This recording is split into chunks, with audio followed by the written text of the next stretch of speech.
Abra sua Bíblia comigo no livro do profeta Jeremias, no capítulo 35.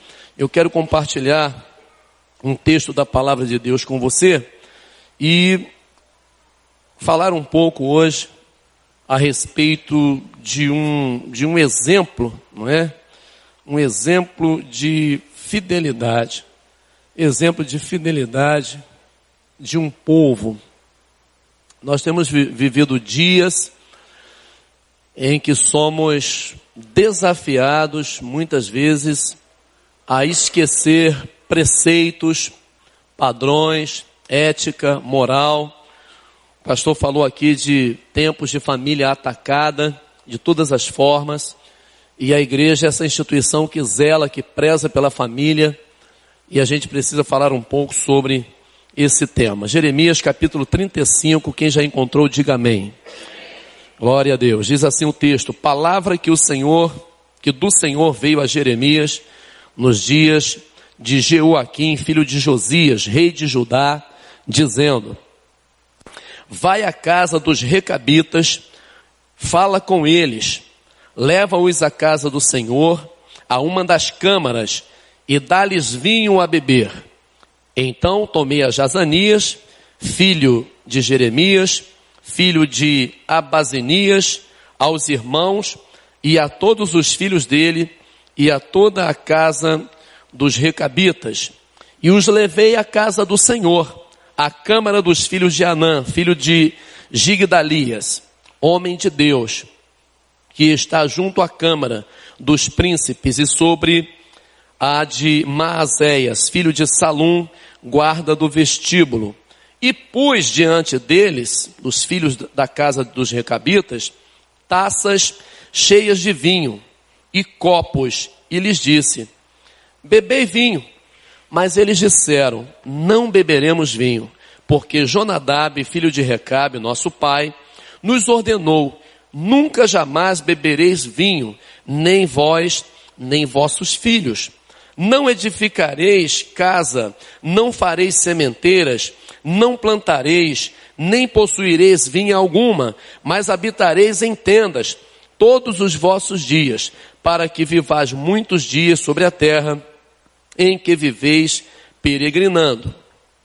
Obedecemos, pois, a voz de Jonadab, filho de Recabe, nosso pai, em tudo quanto nos ordenou, de maneira que não bebemos vinho em todos os nossos dias, nem nós, nem nossas mulheres, nem nossos filhos, nem nossas filhas, nem edificamos casas para nossa habitação, não temos vinha, nem campo, nem sementeira, mas habitamos em tendas, e assim obedecemos e tudo fizemos segundo nos ordenou Jonadab, nosso pai. Quando, porém, Nabucodonosor, rei da Babilônia, subia a esta terra, dissemos: vinde e refugiemo-nos em Jerusalém, por causa do exército dos caldeus e dos sírios. E assim ficamos em Jerusalém. Então veio a palavra do Senhor a Jeremias, dizendo: assim diz o Senhor dos exércitos, o Deus de Israel: vai e dize aos homens de Judá e aos moradores de Jerusalém: acaso nunca aceitareis a minha advertência para obedecerdes às minhas palavras? Diz o Senhor. As palavras de Jonadab, filho de Recabe, que ordenou a seus filhos que não bebessem vinho, foram guardadas, pois até o dia de hoje não beberam. Antes obedecem às ordens de seu pai. A mim, porém, que começando de madrugada vos tenho falado, não me obedecestes. Começando de madrugada vos tenho enviado todos os meus servos, dizendo: convertei-vos agora, cada um do seu mau caminho, fazei boas as vossas ações, e não sigais a outros deuses para servi-los. Assim ficareis na terra que vos dei a vós outros e a vossos pais. Mas não me inclinastes os ouvidos, nem me obedecestes a mim. Visto que os filhos de Jonadab, filho de Recabe, guardaram os mandamentos de seu pai, que ele lhes ordenara, mas este povo não me obedeceu. Por isso, assim diz o Senhor, o Deus dos exércitos, o Deus de Israel: eis que trarei sobre Judá e sobre todos os moradores de Jerusalém todo o mal que falei contra eles, pois lhes tenho falado e não me obedeceram. Clamei a eles e não responderam. A casa dos recabitas, disse Jeremias: assim diz o Senhor dos exércitos, o Deus de Israel: pois que obedecestes ao mandamento de Jonadab, vosso pai, e guardastes todos os seus preceitos, e tudo fizeste segundo vos ordenou, por isso, assim diz o Senhor dos exércitos, o Deus de Israel: nunca faltará homem a Jonadab, filho de Recabe, que esteja na sua presença. Amém? Oremos ao Senhor. Querido Deus, a tua palavra é viva e eficaz, e ela se basta por si mesma. Ela não precisa de nenhum pregador, e principalmente de mim, para fazer alguma coisa. Mas o que eu peço ao Senhor é que nessa noite eu possa ser apenas um facilitador da compreensão, eu possa servir aqui, ó Deus, como alguém que vai compartilhar a palavra e trazer, ó Deus, uma reflexão à tua igreja a respeito disso. Age e faz de acordo com a tua vontade. Que cada família saia hoje daqui abençoada, informada, conduzida a uma reflexão sobre o assunto que vai ser aqui, ó Deus, trazido em nome de Jesus. Que tenhamos famílias melhores, pessoas melhores, filhos melhores, maridos e esposas melhores, a partir de todas as vezes que chegamos à casa do Senhor. E hoje não será diferente, eu creio, em nome do Senhor Jesus. A sociedade espera um povo melhor, espera a manifestação dos filhos de Deus, e assim a igreja do Senhor Jesus, reunida nesse lugar, possa hoje, Deus, ser abençoada. Eu te peço em nome do Senhor Jesus. Amém e graças a Deus. Queridos, um texto longo, mas necessário, né? Para a gente poder entender o andamento da coisa, não é?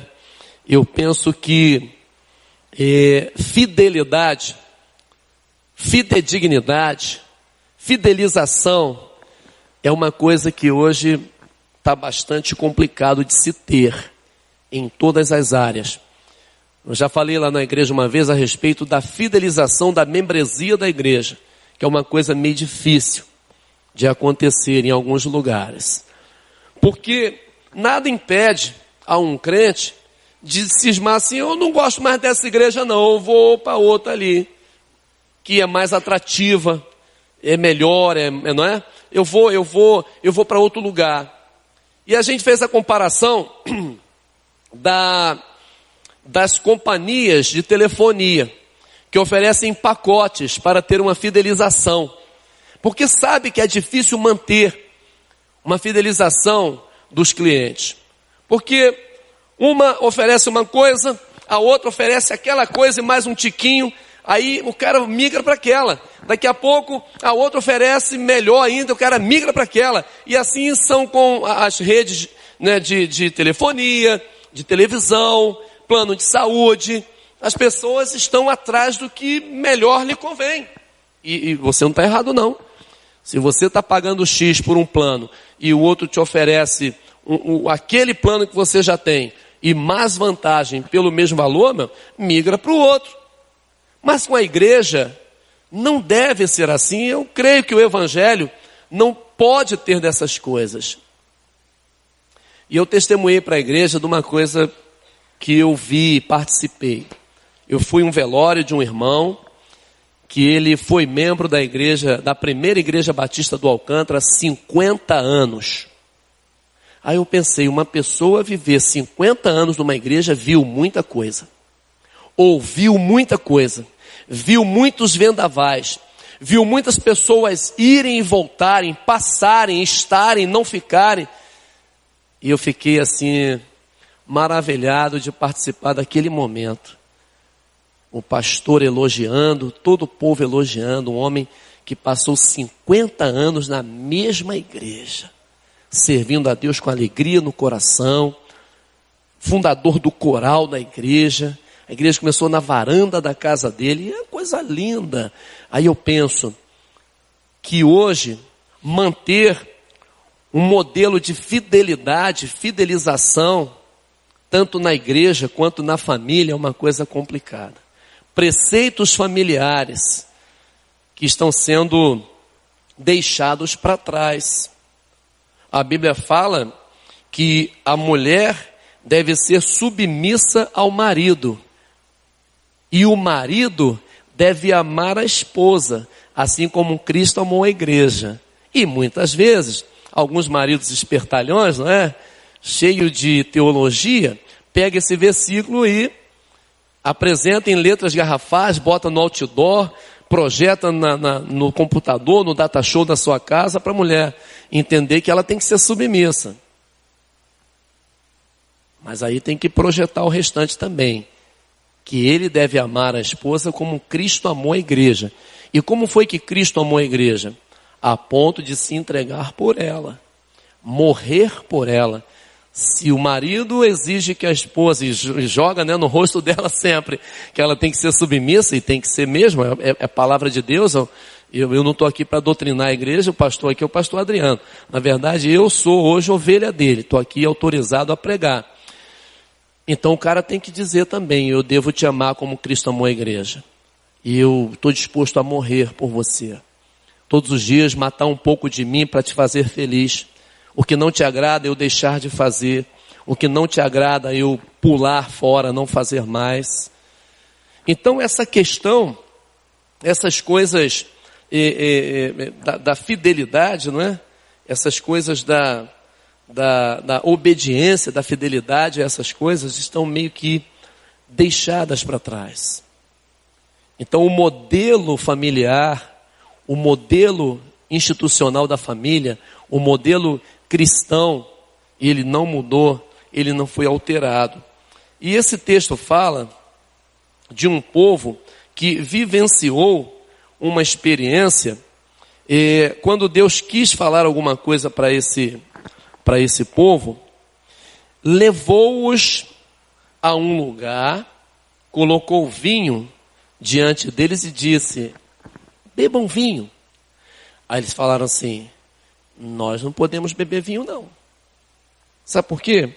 Porque o nosso pai, Jonadab, ele disse que nós não bebêssemos vinho. Ele disse que nós não poderíamos beber vinho. E aí a gente não vai beber não. Por isso que eu não gosto desse negócio aqui, cara. Por isso que eu não gosto de usar, né, essa ferramenta aqui. Eu sou mais de imprimir no papel. Como hoje eu não imprimi nada no papel, eu trouxe esse negócio aqui, né, que eu achei mais fácil. Você não sabe a trabalheira que foi para eu conseguir fazer isso. Ó, isso está no meu computador grande. Eu mandei para minha caixa de e-mail, tirei o chip do meu modem, botei aqui, transportei para cá e salvei. Agora está aqui agarrado aqui. Mas vamos lá, Deus é bom, Deus é fiel, Ele vai me dar vitória nesse negócio aqui. Oh, Jesus amado, tem misericórdia. Aí, agora funcionou. E legal quando fica assim um looping assim eterno, né? E o troço não chega. Mas olha só, quando esse pessoal foi levado e colocado diante da bebida, do vinho ali, eles disseram, nós não vamos beber vinho não, porque o nosso pai, Jonadab, disse para a gente não beber vinho. Aí eu penso assim, eu acho que Jonadab falou isso com eles ontem. Acho que Jonadab deu esse conselho para a família dele ontem, para não beber vinho, ou quem sabe o mês passado. Não, queridos, sabe há quanto tempo Jonadab já era morto? 300 anos. Já havia se passado 300 anos. E em 300 anos esse povo não esqueceu, os recabitas não esqueceram, que foi uma ordem do pai Jonadab, que eles não bebessem vinho. Mas quem estava mandando era o profeta. era o homem de Deus. Quem estava colocando diante deles a iguaria chamada vinho era o profeta, homem de Deus.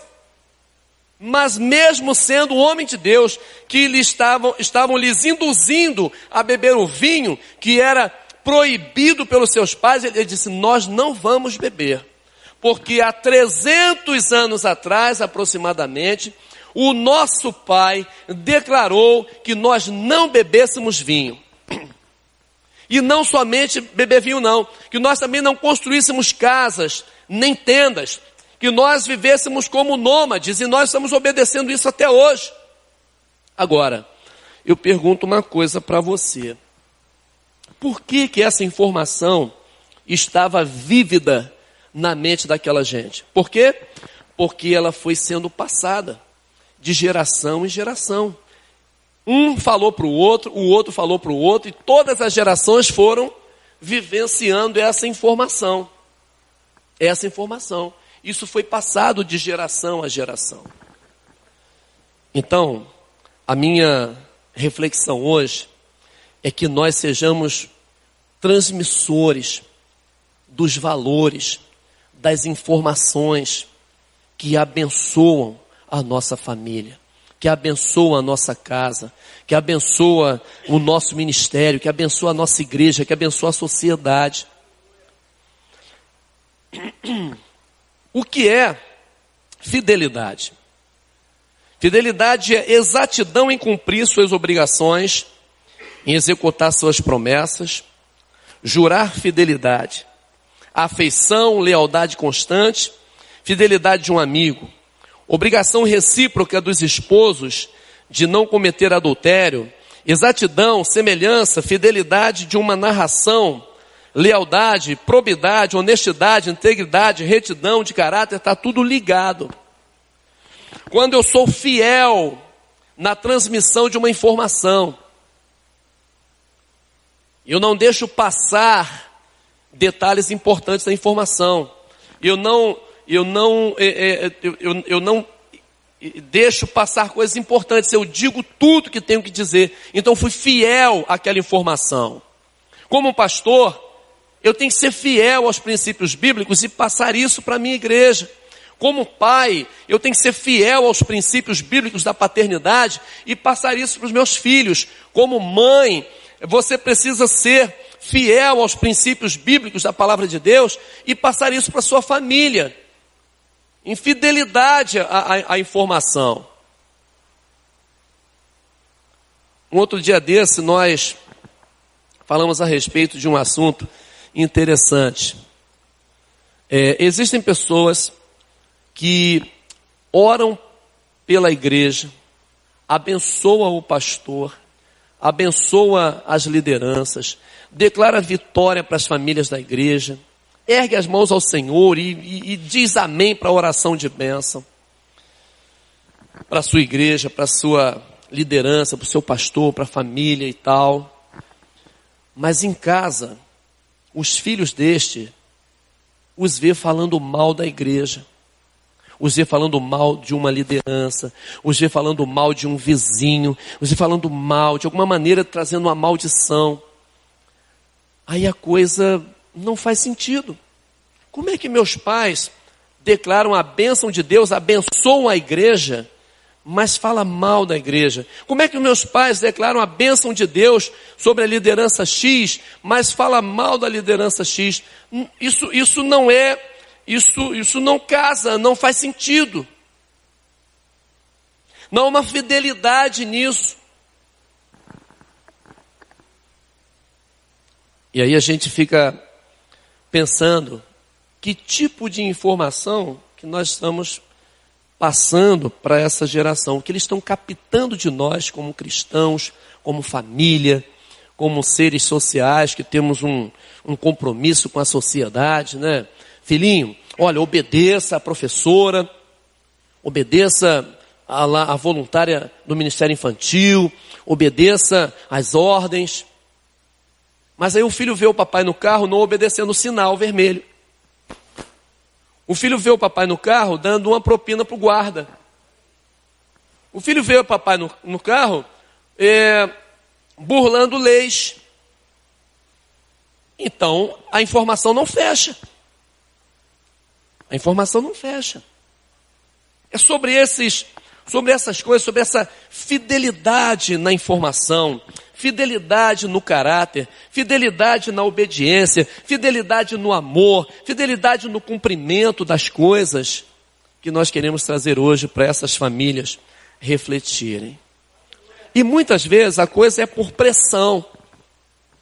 Porque há uma pressão tão grande hoje sobre a família, que muitas vezes nós somos assim quase que tentados a esquecer detalhes importantes para a nossa família. Ultimamente a família tem sido bombardeada com pornografia, com desobediência, com infidelidade, com imoralidade.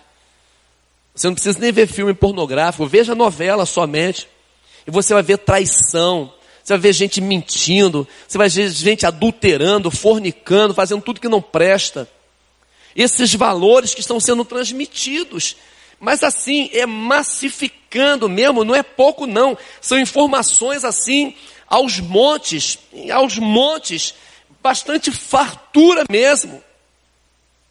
Não há uma novela nessa maldita dessa Rede Globo de televisão que não tenha um casal homossexual, uma dupla homossexual, que casal que eu entendo é homem e mulher, é macho e fêmea. Que não tenha uma dupla gay, que não tenha alguém traindo, que não tenha alguém mentindo, que não tenha alguém fornicando, que não tenha alguém tomando o marido do outro, a mulher do outro. Essas informações entram. Aí essa pressão sobre a família faz com que a família, quando é colocado o prato ou as taças de vinho, ela beba. Se ela não tiver firmada, não tiver essa ideia da fidelidade. Não, eu preciso ser fiel aos princípios que o meu pastor ensina, aos princípios que o meu professor lá do departamento infantil ensina. Eu preciso ser fiel a isso. O que nós queremos hoje aqui trazer é esse exemplo dos recabitas, que por 300 anos guardaram essa informação. E quando Deus quis falar de fidelidade, Ele trouxe os recabitas para poder informar a eles. E disse, leva eles, estimule-os a beber. E depois você vai fazer isso e isso. E o profeta levou os recabitas lá. Essas pessoas, informações aqui que são irrelevantes, mas eram recabitas porque eram filhos de Recabe e tal e tal.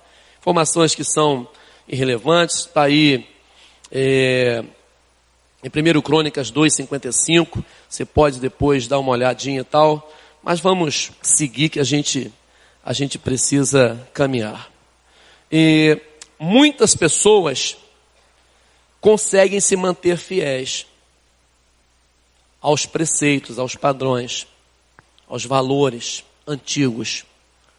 Eu estou com 52 anos, não parece, mas estou. 52 anos, 6 netos e 3 filhas e 2 enteados. Uma galera bonita de rachar o cano. Então, com 52 anos, eu sou de um tempo que eu entendi o olhar do meu pai. O olhar do meu pai era uma frase.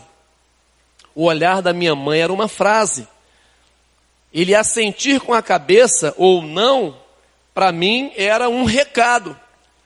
E de acordo com o franzir da testa ou o arcar das sobrancelhas, eu sabia que logo mais em casa a gente ia dançar um balé.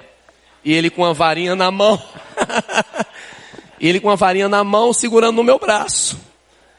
Então, esses padrões, esses preceitos, nós somos forçados muitas vezes a não tê-los mais. Por quê? Porque uma lei pelo estatuto da criança e do adolescente, me fala que eu não posso mais corrigir meu filho com uma vara. Mas a Bíblia diz que eu devo corrigir o meu filho com uma vara. A quem que eu vou obedecer? Bom, eu não sei.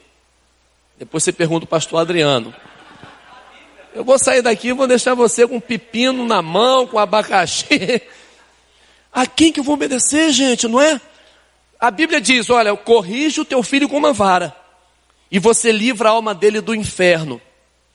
A Bíblia diz que se nós conduzirmos a criança no caminho em que ele deve andar, quando ele crescer não vai se desviar dele. A Bíblia fala que a varinha da correção não mata ninguém, mas que a gente não deve alçar a mão para matar, para espancar. E muitas vezes é isso que acontece. Esse é o diferencial da correção. Porque muitas vezes eu sei que os pais batiam nos filhos, não era para corrigir, era para descarregar o ódio, a raiva que estavam, e aí machuca, e agressão. Aí um menor de idade, com 17 anos, 11 meses, 29 dias e 23 horas e 59 minutos, não pode ser condenado pelo crime que comete como um adulto. Ele mata, ele rouba, ele estupra, ele violenta a sociedade. Ele tem exata noção do que está fazendo, mas ele não pode responder pelo crime que ele comete. E é uma discussão imensa, não é, com as instituições, as entidades filantrópicas, os direitos humanos, a política, não sei o quê, para poder redução da maioridade penal, que eu acho que também não vai resolver bolhufas, nada. Você só vai criminalizar mais cedo e daqui a pouco diminui para 14, daqui a pouco para 13, para 12, daqui a pouco o bebezinho no berço e você já está agora condenado. Então eu acho que a situação não é bem por aí, mas a gente tem que pensar muito bem nisso. Que um jovem com essa idade que eu falei, não vou repetir, ele mata um sujeito aqui, mas quando ele matou, ele ainda estava com 17 anos, esses dias que eu falei. Então ele ainda está inserido no contexto do ECA. Então esses preceitos são empurrados na nossa garganta e a gente fica pensando, esses valores que são trazidos para a sociedade, o que eu posso fazer? Então eu tenho que todos os dias absorver a palavra de Deus para mim e reproduzir isto de modo informativo para os meus filhos, para a minha geração, e induzi-los a fazer o mesmo, a repetir esse ato com os meus netos, e induzir os meus netos, quando tiverem os seus filhos, a fazer isso com os meus bisnetos, e as gerações vão se informando.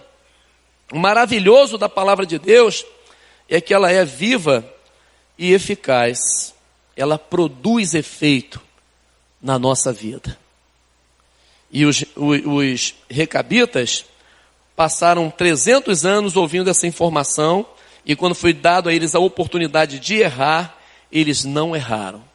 Eles não conseguiram errar porque eles eram fiéis ao exercício que foram expostos todos os dias. Deixa eu pensar uma coisa com você. Isso dá trabalho. Isso dá trabalho. Ora, a gente aprendeu um pouco com a questão da psicologia que uma criança, até os 2 anos, ela não deve ser exposta a estímulos visuais e auditivos como os do DVD, videogame, tá certo? Televisão e tal. Até os 2 anos, uma criança não deve ser exposta. E a partir dos 2 anos, ela pode ser exposta cerca de 30 minutos por dia. Cerca de 30 minutos por dia ela pode ser exposta a partir dos 2 anos até uma certa idade. Isso não é 30 minutos a cada item, não. É 30 minutos dividido em todos esses itens. Pode ser 15 minutos de televisão, 15 minutos de videogame, 15 minutos de outro estímulo visual. Mas, queridos, hoje o que acontece? A Peppa é a melhor babá que existe. A criança está chorando, bota a Peppa. Mas a Peppa, eu gosto da Peppa, eu até assisto a Peppa, né? Ela adora pular em poças de lama. É educativa, não resta dúvida, é educativa. ela é muito educada, ela pede por favor, muito obrigado, não é? Respeita, tem regras, não é? Regras, hora de dormir, hora de acordar, tem regras. Ali, claro, está embutido ali algo educativo. Mas a Peppa não pode ser uma babá por 2, 3, 4 horas. Porque quando acaba a Peppa no Discovery Kids, bota-se o DVD da Peppa. Porque acabou, e a criança quer, eu quero Peppa. Acabou, só vai dar mais tarde. Aí bota o DVD da Peppa. E a criança fica tranquilinha assistindo a Peppa. Antes era Galinha Pintadinha, aí vira uma maldição na Galinha Pintadinha, a Galinha Pintadinha perdeu o lugar agora para a Peppa. Eu procuro alguma coisa ruim na Peppa. Eu fico olhando, não, hoje o desenho vai mostrar a malignidade dessa porquinha. Mas não mostra, é educativo, ela é uma pessoa, uma doçura, não é? Por favor, muito obrigado, papai bobinho, olha só. Eu assisto o negócio, gente. Aí o que acontece?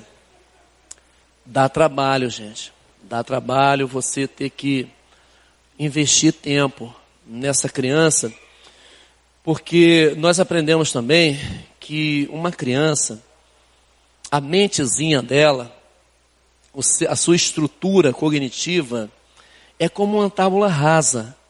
Vai sendo preenchida aos poucos. E isso dá trabalho. É trabalhoso você pensar que uma criança futuca 300 coisas para escolher uma, e você perde a paciência com ela. Ah, meu filho ele já quis jogar bola, ele já quis judô, ele já quis natação, ele já quis tocar violão, ele já quis tocar teclado, ele já quis um monte de coisa, ele belisca um monte de coisa e eu não sei mais o que fazer. Como é que ele vai decidir o que ele quer se ele não experimentar? Deixa ele experimentar. Isso dá trabalho mesmo, gente. Como é que meu filho vai saber que ele gosta de determinada coisa se ele nunca experimentar? Então tem que experimentar o futebol, tem que experimentar a música, tem que experimentar outras coisas, né? A dança, o balé, as meninas, sei lá, menino, balé, sei não. Sou preconceituoso não, mas eu acho que assim, o balé é muito feminilizado, né? Sei lá, né? Preconceito não, mas é a minha opinião. Aí as pessoas experimentam, depois que experimenta, escolhe. Aí dá trabalho. Dá trabalho você tampar caixinha de tomada para ele não tomar choque. Dá trabalho você ensinar ele a escovar o dentinho, a suar o nariz. Você manda ele assoar, ele puxa para dentro. Você manda até que ele entende que tem que ser para fora. Enfim, tudo isso dá muito trabalho. Quando uma criança chora porque a linguagem ainda é o choro. E ele está numa fase oral, chamada fase oral, lá pela psicanálise, psicologia. E bota tudo na boca. E é o meio de explorar. É a ferramenta de exploração dela no momento, é a boca. Então essa fase oral, depois a fase anal, fálica, essas fases que a criança vai entrando e eu não sei como lidar com isso. Eu não sei como lidar com esse negócio, dá um trabalho danado. Garoto, criança chorona, não sei o quê. Ora, se teu filho não chora, começa a beliscar, ele tem que chorar. Pô. Criança tem que chorar, é bom chorar. E a linguagem dele, por enquanto, depois você vai entender as coisas. Eu tenho um neto que eu chamo ele de gigante. Gigantinho. E ele quer ganhar tudo no choro. Bom, na casa dele. Porque você viu que filho com mãe e pai é totalmente diferente. Porque às vezes você fala assim, você deixa seu filho em um determinado lugar, com sua colega que se dispôs a ficar com ele e tal. Você fala assim, olha, ele não come isso, não come aquilo. Quando você chega de tarde e fala assim, olha, mas ele bateu um prato, comeu brócolis, comeu cenoura, comeu alface e comeu tudo. Você vai ficar assim, e lá em casa ele não come nada disso. Me faz passar vergonha, mas a criança é assim mesmo. Tudo isso é muito trabalhoso para nós. Então, o meu neto gigante, ele quer ganhar tudo no choro. Contrariou ele, é só contrariar, querido. Ele abre um berreiro. E aí é o seguinte, aí o pai, meio bronco, parece que não tem muita paciência, já quer beliscar, não sei o quê. Calma, meu irmão. Exerça a paternidade, caramba. Não é verdade? Dá trabalho mesmo. Agora ele chega lá em casa, ele começa a chorar. Eu vou, me abaixo na frente dele. André, olha para mim, rapaz. Olha para mim. Você está chorando por quê? Você apanhou. Então não chora, cara. Você quer o quê? A gente conversa, negocia e ele vai. A primeira coisa a fazer, irmão, é chegar para a altura dele. É baixar, ficar de frente, olho no olho, porque você quer falar com a criança meio metro de você, abaixa na altura, olho no olho, conversa, vai conseguir. É trabalhoso esse negócio. Transmitir os valores, não é? Os valores sociais, os valores educativos, educacionais. Transmitir esses valores são muito importantes, mas dá trabalho. Os recabitas estavam com essa informação há 300 anos na cabeça, transmitindo dia após dia isso. Você está me entendendo, sim ou não? Aí a gente está criando uma geração saudável que no futuro vai transmitir o nosso recado, se ele foi bem passado. Aí eu aproveito para falar sobre comunicação. Quando é que existe comunicação? Existe comunicação quando há entendimento. Quando não há entendimento, não há comunicação. A comunicação é só quando há entendimento. Duas pessoas gritando, não está havendo comunicação. Então uma criança exposta a gritos, ela não está recebendo nenhuma mensagem que lhe comunique algo bom. Então, qual é o tom que nós devemos usar em uma conversa? É um tom, um nível, o suficiente para o outro escutar. O vizinho não precisa escutar, o pessoal do andar de baixo não precisa escutar, o pessoal do andar de cima não precisa escutar. É um tom onde somente quem está me ouvindo escute. É o suficiente, isso é um diálogo. E um fala, agora ele se para, o outro fala, aí aquele para, eu falo de novo e a gente se entende, então há comunicação. A comunicação é uma coisa maravilhosa. Eu sou fascinado por essa coisa da comunicação. Como é que o pessoal sabia, pelos rolos de fumaça, o que estava se querendo dizer? Isso era comunicação, cara. Uma tribo a quilômetros de distância fazia os rolos de fumaça subir e o outro que estava lá entendia o que ele estava querendo dizer. É paz, é guerra, vem inimigo, não vem, vai chover, tem caça, não tem caça. Quando você vê uma vírgulazinha em um tênis, você fala, esse tênis é da Nike. Não está escrito Nike lá. Quando você vê um símbolo da Volkswagen, você sabe, esse carro é da Volkswagen. Não está escrito Volkswagen. Só tem lá um anelzinho com um W e um V ali misturado. Não precisa escrever Coca-Cola em nenhuma placa. É só botar uma ondinha vermelha assim, você fala, a Coca-Cola está patrocinando esse negócio. A comunicação é isso. Eu entendo. Quando você anda pelas ruas e você lê os sinais de trânsito, espero que você tenha passado por essa aula toda, tenha passado na prova dos sinais de trânsito. Não precisa estar escrito ali, proibido converter à direita, proibido retornar. Não. Proibido estacionar. Não está escrito proibido estacionar. Tem lá só um E, amado, com um risquinho vermelho em cima ou com um X. Aí eu não posso nem dar uma paradinha.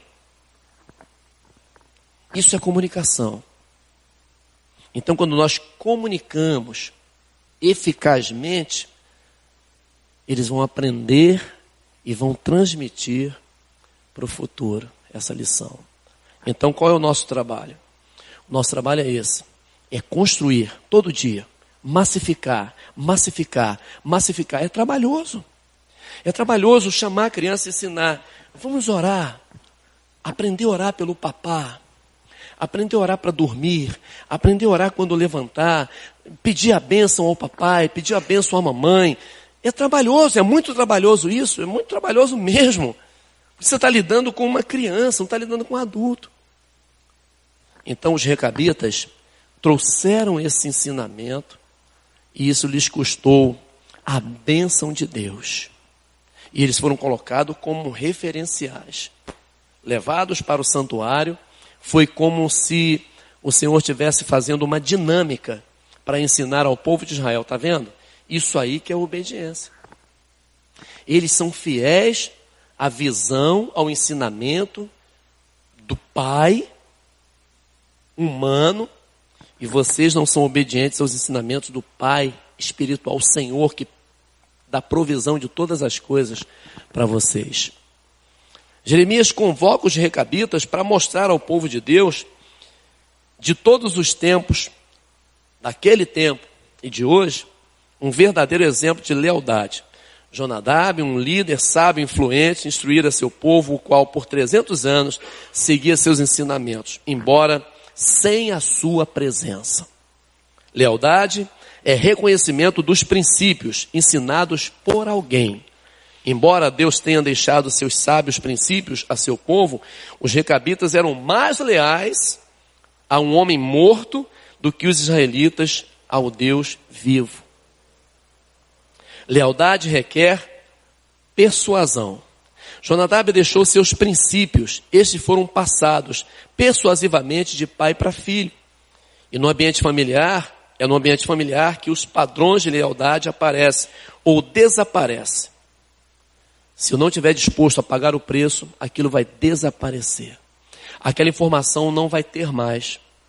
Eu fico pensando quanta coisa eu perdi e eu não vou recuperar mais. Porque meus pais já faleceram.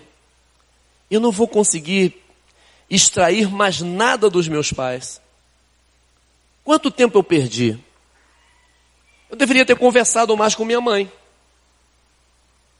Deveria ter sido mais próximo do meu pai. Eu deveria ter me interagido mais com eles. A minha mãe passou seus últimos dias na minha casa, morando comigo, e faleceu um dia, passou mal na minha casa, foi para o hospital, não voltou mais. Mas eu me alegro em poder tê-la acolhido nos seus últimos dias. Eu tive a oportunidade de assentar do seu lado e conversar algumas coisas com ela.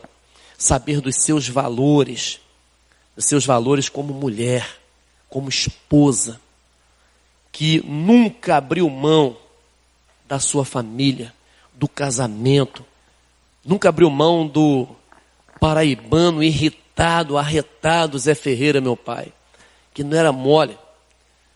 Ela nunca abriu mão da família.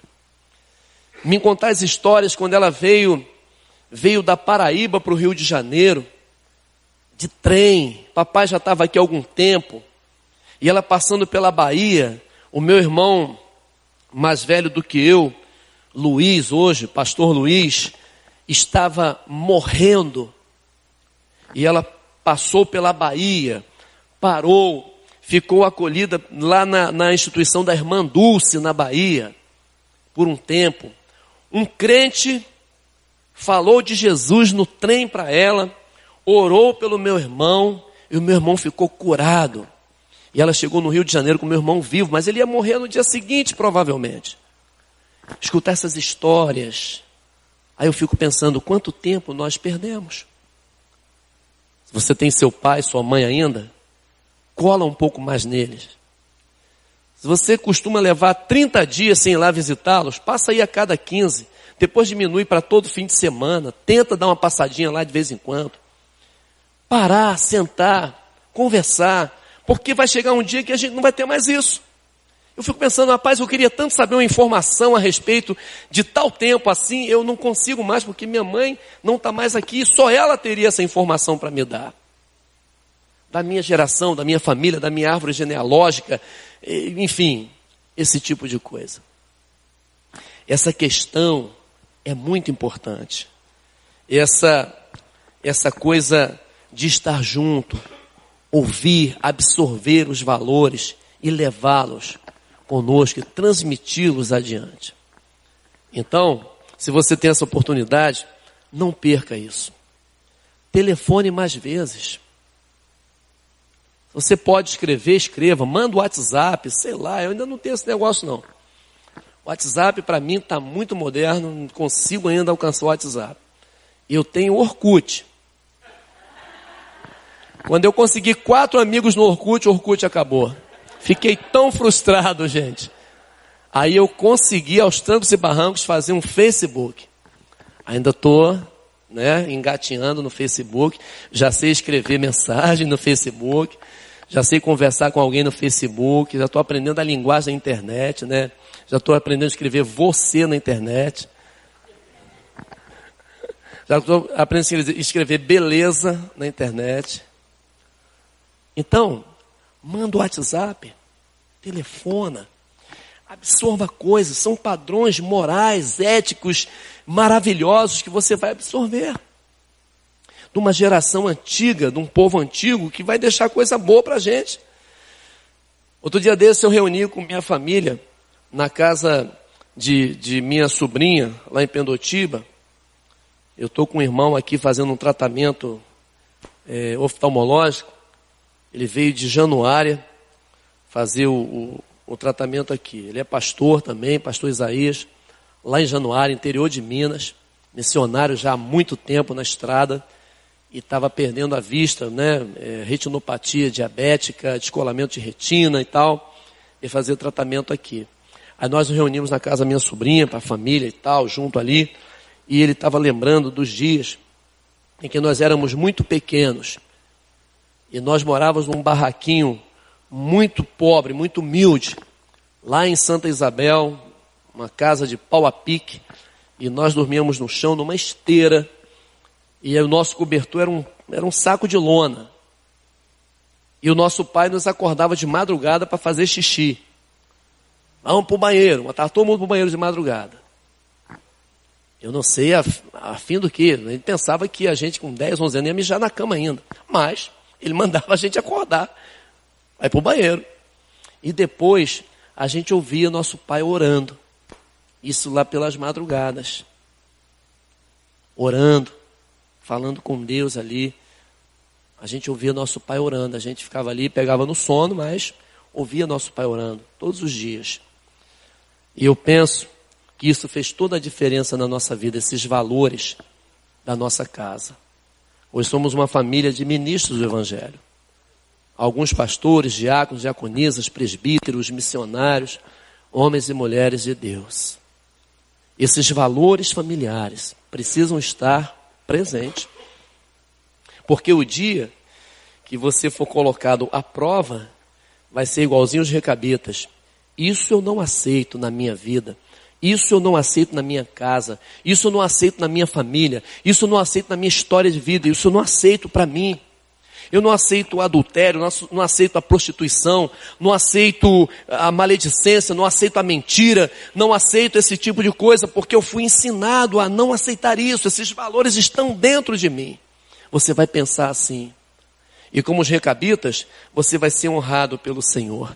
Porque o Senhor diz no final, porque vocês assim fizeram, nunca vai faltar aos recabitas um homem que esteja na presença do Senhor. Isso aconteceu ao contrário com outro homem de Deus, chamado Eli. Eli foi diametralmente oposto. O Senhor havia dito para ele que para todo sempre a sua descendência seriam de levitas, de homens de Deus, de sacerdotes, de profetas, de homens de Deus. Mas chegou um dia que o Senhor disse tudo isso para Eli e disse, nunca mais, longe de mim, ter a tua família no meu altar. Sabe o que vai acontecer, Eli? Os da tua descendência vão bater na porta do santuário. Será que tem aí uma vaguinha para eu poder comer? Longe de mim. E ele tirou essa promessa de Eli. Por quê? Os filhos de Eli eram filhos de Belial. Fazia o que era mal aos olhos do Senhor. Se deitava com as mulheres que em bando se juntavam na porta do santuário. Comia a carne do sacrifício de forma maligna, tomava a força, dizia: se você não nos der, nós vamos tomar a força. E o Senhor usa Samuel para dizer para Eli, para dar a Eli essa notícia: os teus filhos vão morrer. E num dia só, morre Ofni, Finéias e o próprio Eli.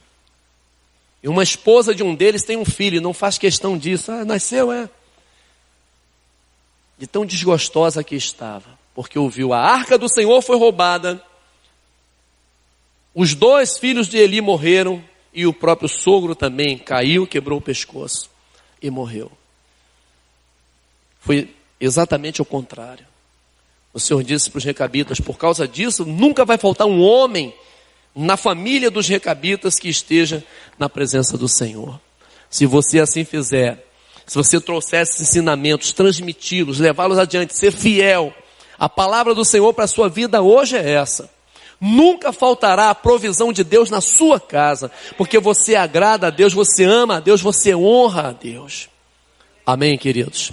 Que nessa noite você entenda: é trabalhoso, mas vale a pena. Dá muito trabalho, gente.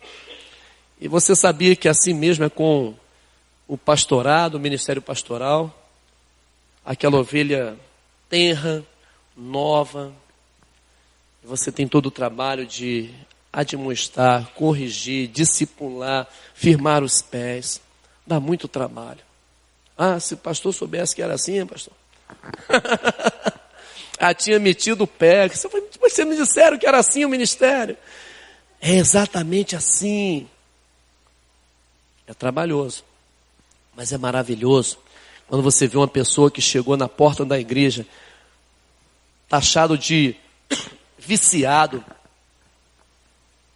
taxado de mentiroso, de 171, taxado de beberrão, alcoólatra, e depois você vê essa pessoa sendo chamado: diácono fulano, sabe que você podia vir aqui? Presbítero Beltrano, ou pastor fulano, irmão Beltrano. Olha só que coisa maravilhosa, querido. Vale a pena todo o trabalho, irmão. De você gastar tempo, investir tempo orando, ensinar, demonstrar, corrigir, tanto na família de Deus, quanto na família secular. Vamos ficar de pé. Eu quero orar, encerrar esse momento. Eu espero que você tenha absorvido aqui, não é? Algumas coisas importantes para a sua vida, para a sua família, nessa noite, em nome do Senhor Jesus. Deus é maravilhoso. Amém, querido? Vale a pena todo o esforço. Os recabitas foram honrados, porque eles foram referência. E que Deus faça isso com você. Que Deus te pegue e ponha como referência. Quer saber o que é fidelidade? Olha para o irmão fulano. Quer saber o que é fidelidade? Olha para a irmã Beltrana. Quer saber o que é fidelidade a Deus? Pensa no irmão ciclano. E assim seja, como foi os recabitas, um referencial para o povo de Israel. Isso é fidelidade. Um povo que há 300 anos honra uma palavra do seu pai. Não deixou ela cair por terra. Vamos orar. Senhor nosso Deus, a nossa ideia sempre é que a família seja abençoada. E que nós estejamos resistindo a todas as novidades, a todas as inovações que aparecem a fim de substituir o carinho materno, o carinho paterno, coisas que aparecem para substituir o calor humano, o calor do contato. Meu Deus, que nada disso possa substituir. E nada venha substituir a palavra de Deus, os ensinamentos da palavra de Deus, as coisas que são importantes para nós. A ética, a moral, o amor. Em nome de Jesus, que nós, como pais, e pais físicos e também espirituais, possamos entender isso.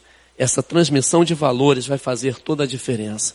Assim nós oramos, entregando nas tuas mãos, Senhor Deus, as lideranças familiares aqui representadas, Quantas vezes sabemos que dentro da igreja existem mulheres que estão orando pela conversão de seus maridos, porque estão sós na igreja há um tempo e oram por isso, que elas possam entender, essa vitória vai chegar, e que esse casal vai ser uma referência na igreja, para a família, para os filhos, em nome de Jesus. Quantos homens também estão orando pela conversão dos seus filhos ou esposa, que nesta noite, Senhor Deus, o Senhor conceda essa vitória a este homem, a esta mulher, a esta família, de ver, ó Deus, em nome de Jesus, esse familiar salvo, resgatado, e esses valores importantes do Evangelho sendo agora inseridos, incutidos em suas mentes e suas memórias, em nome do Senhor Jesus. Obrigado, meu Pai, por essa igreja que se importa com família, que ora por família, que faz congresso de casais, faz jantar de namorados, faz encontro para as famílias, que essas famílias estejam recebendo, Deus, do Senhor, algo tremendo, algo maravilhoso nesses dias. É a nossa oração, meu Pai. Livra-nos de todo mal, livra-nos de toda essa malignidade proposta pelo mundo. Assim nós oramos, meu Deus, e te agradecemos por tudo, em nome do Senhor Jesus. Amém. E amém, e graças a Deus. Amém, queridos. Deus abençoe a todos ricamente, abundantemente. Aleluia.